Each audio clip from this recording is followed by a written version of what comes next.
میرے گھر میں بہت سارے اونٹ ہیں. آپ صلی اللہ تعالیٰ علیہ وآلہ وسلم نے ارشاد فرمایا تمہارے اونٹ کس رنگ کے ہیں؟ عرض کیا سرخ رنگ کے. پھر آپ صلی اللہ تعالیٰ علیہ وآلہ وسلم نے فرمایا کیا ان میں کوئی خاکی رنگ والا بھی ہے؟ ہاں یا رسول اللہ خاکی رنگ والا بھی ہے.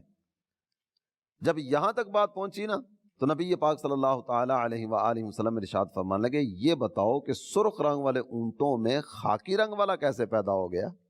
وہ خدمت اقدس میں عرض کرنے لگے آقا اس کے آبا میں اوپر جا کر کوئی خاکی رنگ والا بھی ہوگا اور اس کی رگ نے اپنی طرف سے کھینچ لیا ہوگا.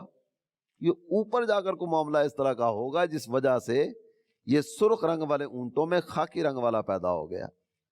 نبی محترم صلی اللہ تعالیٰ علیہ وآلہ وسلم نے جب یہ سنا آپ ارشاد فرمانے لگے جس طرح یہاں یہ بات سوچ رہے ہو تو کیا یہاں ایسا نہیں ہو سکتا کہ تمہارے آبا میں تمہارے باپ دادوں میں کوئی کالے رنگ والا ہو، اس کے رنگ کی وجہ سے یہ تمہارے بچے کا رنگ اس طرح کا ہو گیا؟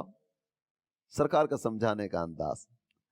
آج اگر ایسی ہی کوئی بات ہم میں سے کسی کے پاس لے کر آ جائے ہمارا انداز کیا ہوگا؟